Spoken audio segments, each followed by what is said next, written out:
Assalamualaikum warahmatullahi wabarakatuh. Perkenalkan, nama saya Ahmad Fauzan dari kelompok 1. Saya ingin memperkenalkan produk dari kelompok 1 ini, yaitu Zars Perfume, dan saya ingin memperkenalkan anggota kelompok saya. Yang pertama ada Ahmad Fauzan, yaitu saya sendiri. Yang kedua ada Kirana Zalfa Kusuma, lalu ada Rusbaidila, dan Selatin Lestari Gea. Berikut saya akan menjelaskan profil perusahaan. Nama perusahaan yaitu Zars Perfume, nama pemilik Ahmad Fauzan, alamat kantornya Jalan Kalibata Tengah 16 nomor 26 Pancoran, Jakarta Selatan.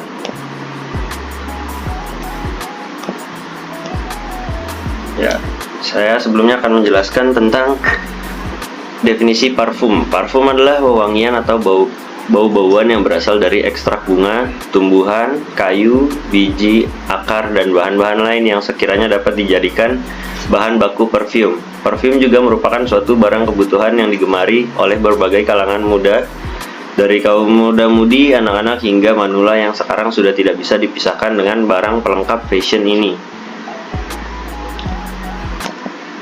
Lalu selanjutnya ada visi misi dari perusahaan Zars Perfume ini, yaitu visinya menyediakan parfum yang wanginya tahan lama, mempertahankan kualitas produk terbaik Zars Perfume, lalu menjadi produsen parfum refill terbesar di ibu kota, serta bisa menjual hingga ke mancanegara.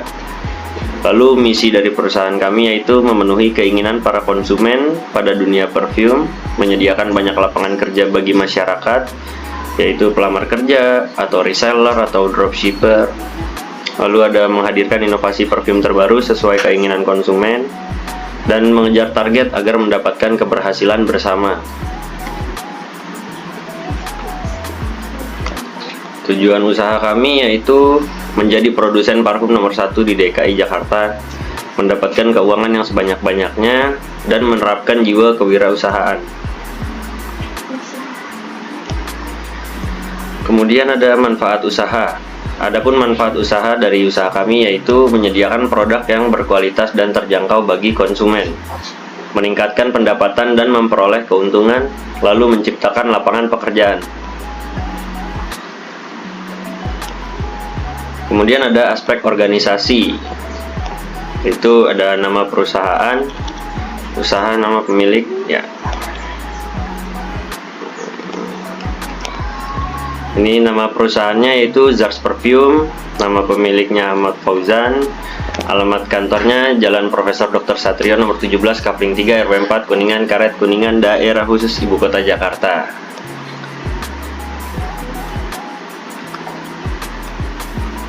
Aspek organisasinya, pimpinan, yaitu yang pertama ada direksi, saya sendiri Ahmad Fauzan. Di bagian keuangannya ada Kirana Zalfa Kusuma, lalu di bagian produksi ada Rusbaidila, dan bagian pemasarannya yaitu Selatin Lestari Gea.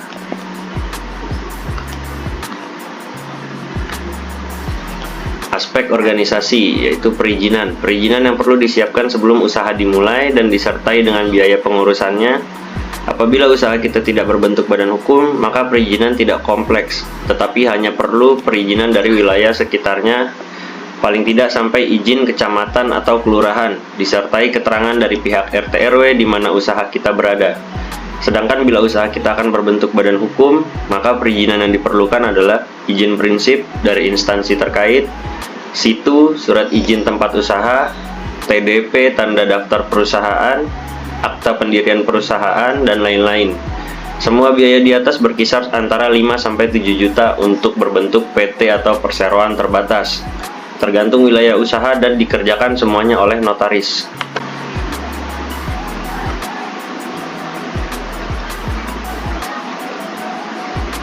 Lalu berikutnya ada kegiatan praoperasi dan penjadwalan pelaksanaan. Kegiatan sebelum usaha dimulai disertai dengan jadwal pelaksanaan yang diatur berdasarkan periode tertentu, yaitu mingguan atau bulanan. Kegiatannya di minggu pertama itu kita ada menyusun rencana usahanya, lalu ada mengurus perizinan, survei tempat usaha, survei mesin atau peralatannya, dan mencari tempat kerjanya. Di minggu kedua kita ada survei pasar dan pemasangan sarana penunjang. Di minggu ketiga kita ada uji coba produksinya, lalu di minggu keempat atau minggu terakhir yaitu ada operasionalnya. Kemudian ada inventoris kantor dan suplai kantor. Inventoris kantor untuk barang yang umur produknya lebih dari 1 tahun, yaitu ada wadah ukur 200 ml, mereknya Flamingo, jumlah 5 unit, harga 150.000 dan jumlah harganya 750.000. Yang kedua ada tabung ukur 100 ml, merek juga Flamingo, unitnya 5, harga 75.000 dan jumlah harganya 375.000. Lalu kemudian ada etalase merek Glass Gold, jumlah unit 3, harganya 600.000, jumlah harga 1.800.000. Kemudian ada lemari penyimpanan parfum mereknya Akari, jumlah unitnya 2, harga 350.000 dan jumlah harganya 700.000. Kemudian ada printer merek Canon, kita ada 2 unit, harganya 1.600.000 dan jumlah harganya 3.200.000.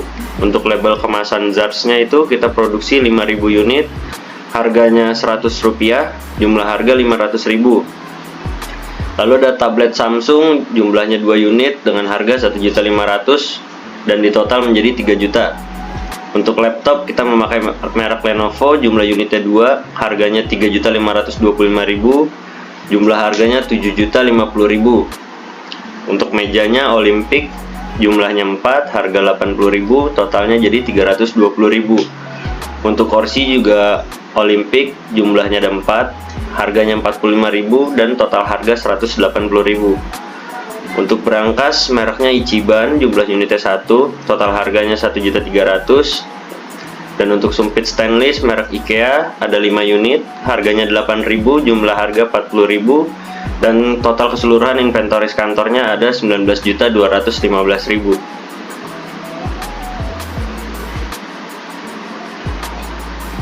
Lalu suplai kantor yang merupakan biaya untuk menunjang kegiatan administrasi seperti ATK dan umur ekonomisnya 1 tahun atau kurang, yaitu ada stempel, total biaya per tahunnya 200.000, stiker totalnya 1 juta, kertas HVS A4 itu ada 1.500.000, lakban putih totalnya 1 juta, lakban fragile 800.000, pulpen 100.000, staples 150.000, bubble wrapnya 1 juta, polyester 1.550.000, untuk gunting 50.000 dan total semua suplai kantor ini per tahun 7.350.000.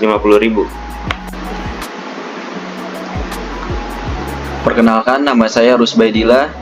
Saya menjabat di Zars Parfum ini sebagai aspek produksi. Selanjutnya di sini ada produk. Produk adalah perencanaan yang perlu dilakukan menyangkut produk output, terutama pada usaha, manufaktur, dan industri pengolahan adalah dimensi produk. Dimensi produk berkenan dengan sifat dan ciri-ciri produk yang meliputi bentuk, ukuran, warna, serta fungsinya. Nilai atau manfaat produk. Manfaat yang dapat ditawarkan oleh produk dapat dibagi dalam 5 tingkatan, yaitu yang pertama, manfaat inti. Adalah manfaat yang diberikan untuk pemenuhan terhadap kebutuhan utama konsumen. Misalnya kebutuhan berbicara jarak jauh. Selanjutnya ada manfaat dasar, adalah manfaat dasar yang diberikan untuk memecahkan masalah kebutuhan utama, misalnya telepon. Selanjutnya ada manfaat yang diharapkan, adalah manfaat yang diharapkan lebih dari sekedar pemenuhan kebutuhan dasar, misalnya telepon yang dapat dibawa contohnya HP. Selanjutnya ada manfaat di atas harapan, adalah manfaat yang dapat diberikan lebih dari yang diharapkan oleh konsumen, misalnya HP yang dapat digunakan untuk SMS. Selanjutnya ada manfaat potensial, adalah semua manfaat yang mungkin dapat diberikan lebih dari sekedar augmented benefits, misalnya HP yang dapat digunakan sebagai lampu senter, kamera, video recorder, video calling, fax, internet, dan lain-lain.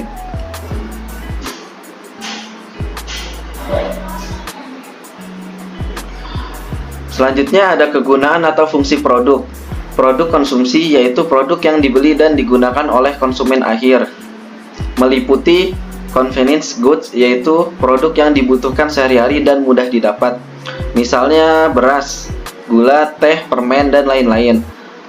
Selanjutnya ada shopping goods, yaitu produk-produk yang dibedakan oleh konsumen berdasarkan kualitas harga, tren, dan gaya. Contohnya adalah baju, telepon, seluler, mobil, dan lain-lain. Selanjutnya ada special goods, yaitu produk yang mempunyai karakteristik unik dan mempunyai merek yang sudah terkenal, misalnya mobil mewah, jam tangan, dan lain-lain. Selanjutnya ada unstock goods, adalah produk yang kurang dikenal atau diketahui umum tetapi kurang diminati. Misalnya asuransi produk industri, yaitu produk yang biasanya dibeli oleh pelaku usaha produksi lainnya.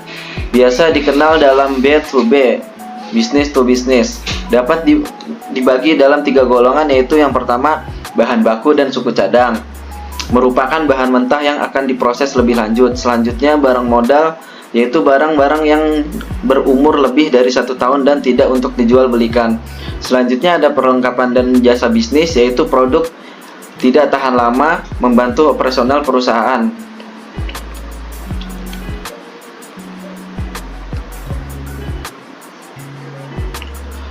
Proses produksi. Perencanaan proses produksi pada dasarnya menjelaskan tahapan-tahapan proses yang diperlukan untuk menghasilkan produk atau output yang dimaksud. Bentuk proses biasa digambarkan dalam lembaran skema atau diagram alur yang disertai dengan keterangan deskriptif.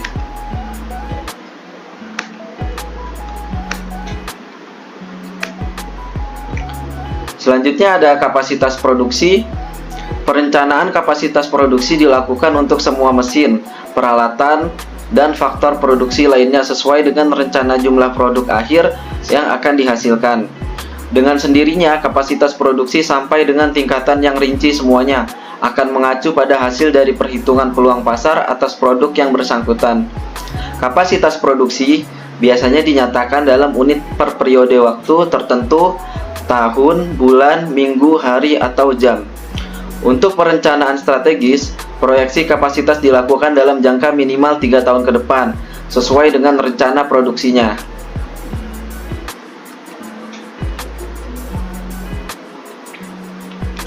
Berikut contoh gambar dari produksi kami, yaitu jar parfum.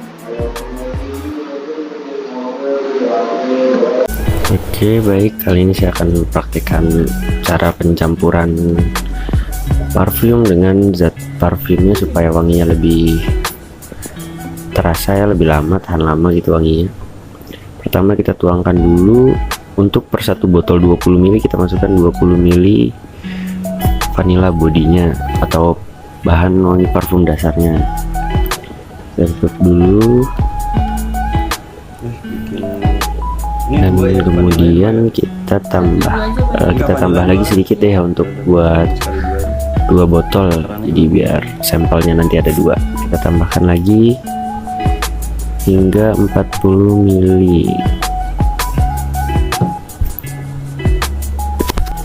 Oke, lanjut. Setelah kita masukkan tadi 40 ml nya, kita tambahkan sekitar, ini saya tambahkan agak banyak karena untuk membuat parfum lebih banyak lagi ya. Sebenarnya untuk 1 botol parfum ukuran 20 ml itu maksimal hanya 2-3 tetes zat aktif parfumnya.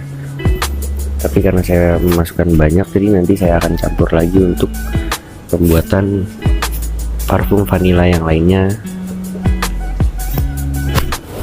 Ya, jadi bahan dasar yang pertama yaitu vanilla body shop. Untuk parfum kita kali ini menggunakan bahan dasar vanilla body shop. Lalu berikutnya ada zat aktif parfum atau zat penguat parfumnya, ya, supaya parfumnya lebih tahan lama wanginya. Ya, di sini sudah ada sampel parfum yang sudah jadi. Kita akan masukkan ke botol untuk ukuran 20 ml. Ya, kita masukkan pelan-pelan. Oke, selesai. Kita tutup dulu.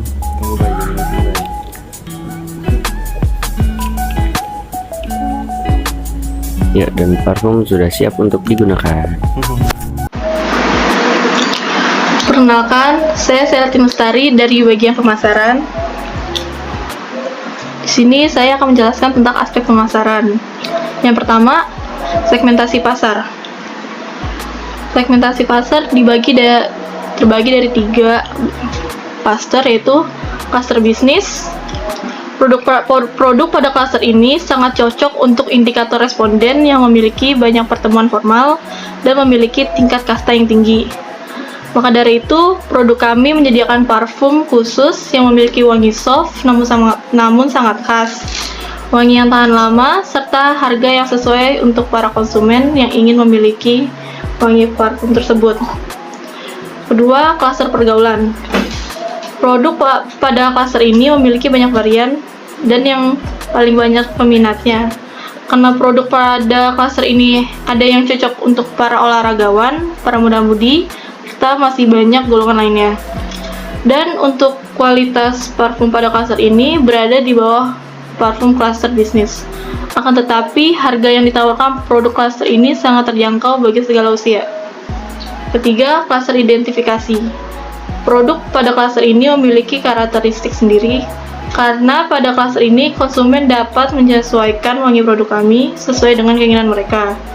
Kualitas produknya juga di atas dari kualitas produk pada klaster pergaulan dan hanya sedikit lebih rendah dari produk klaster bisnis.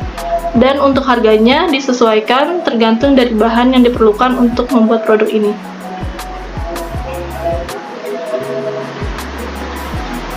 Dan ada target pasar. Target usaha bagi konsumen potensial kami yang terpenting adalah para businessmen. Akan tetapi, kami juga menyediakan banyak produk pilihan untuk konsumen lainnya di luar sana, supaya usaha kami tetap berjalan lancar dan untuk memaksimalkan penjualan produk kami. Kami selalu memberikan diskon setiap akhir bulan. Lalu dalam upaya melakukan penjualan dan pemasaran kami melakukan beberapa upaya strategi, yaitu memasang iklan tentang produk parfum kami, baik berupa poster, iklan pada sosial media, maupun memberikan sampel ke para influencer.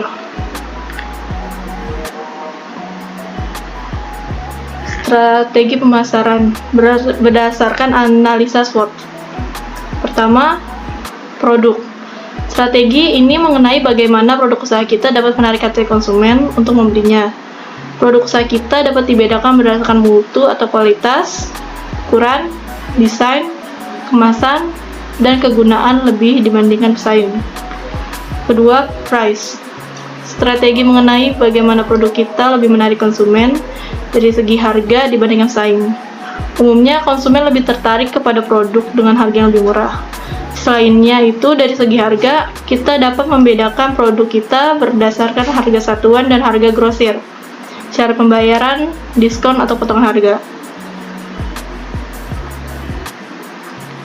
Ketiga, promotion.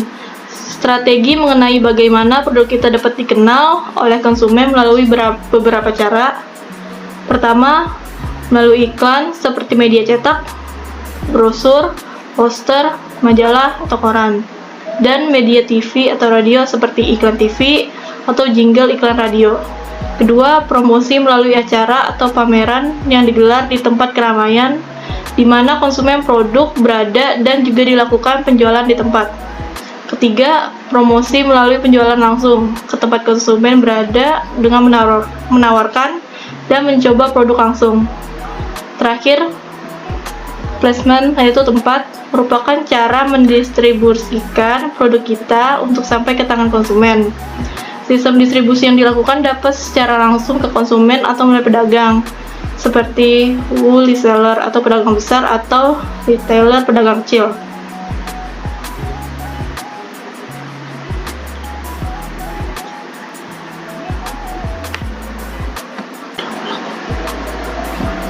Perkenalkan, nama saya Grana Zalfa Kusuma. Saya selaku bagian keuangan di Zarus Parfum. Saya akan menerangkan tentang aspek keuangan. Aspek keuangan pada studi kelayakan bisnis digunakan untuk menilai keuangan perusahaan yang meliputi perolehan sumber dana, estimasi pendapat, dan jenis investasi beserta biaya yang dikeluarkan selama investasi, serta proyeksi laporan keuangan yang terdiri dari laporan laba rugi, neraca, dan arus kas. Saya akan menjabarkan biaya-biaya yang ada pada Zaros Perfume. Yang pertama ada biaya variabel, yang dimana ada bahan baku. Yang pertama ada biang parfum Alvarian, jumlah unitnya 15 jenis, harganya 38.000 dan jumlah harganya 570.000. Yang kedua ada botol parfum 50 ml, jumlah unitnya 5 dus, harganya 4.000 dan jumlah harganya 240.000. Yang selanjutnya ada botol parfum 100 ml, jumlah unitnya 5 dus, harganya 8.000, jumlah harganya 480.000. Yang selanjutnya botol parfum 200 ml, jumlah unitnya 5 dus, harga per botolnya itu 16.000 serta jumlah harganya 960.000. Selanjutnya ada zat aktif parfum 50 liter, harganya 6.000, jumlah harganya 300.000. Yang terakhir ada label parfum Zars, ada 1.000 pieces, harga per piecesnya 1.000 dan jumlah harganya 1 juta. Total biaya variabelnya adalah 3.550.000.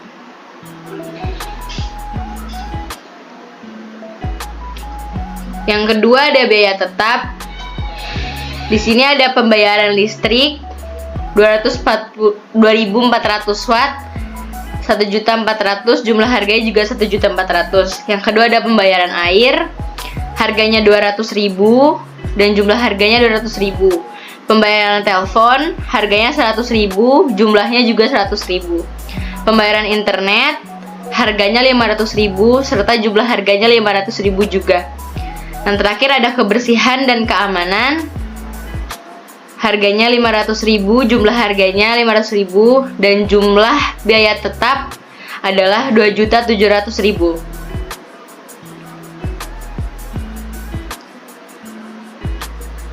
Dan selanjutnya ada analisa perencanaan laba dan rugi Zars Perfume. Modal usahanya awalnya 46.100.000 dan total penjualannya 35 juta. Biaya tetapnya 2.700.000 serta biaya variabelnya 3.550.000 dan laba totalnya adalah 38.550.000. Kesimpulannya adalah berdasarkan perhitungan kami lakukan untuk mendirikan sebuah usaha parfum bernama Zars Perfume dengan mempunyai modal awal 46.100.000 dengan estimasi biaya tetap sekitar 2.700.000 dan biaya variabel 3.550.000. Pada hari pertama kami berhasil menjual parfum sebanyak 330 botol dengan ukuran 50 ml, 100 ml dan 200 ml. Maka perkiraan yang kami dapat dengan total laba yaitu sebesar 38.550.000. Ya, sekian dari presentasi dari kelompok kami. Kurang lebihnya mohon maaf. Wassalamualaikum Warahmatullahi wabarakatuh. Terima kasih. Dadah. Dadah. Jadi ini guys, dibeli ya.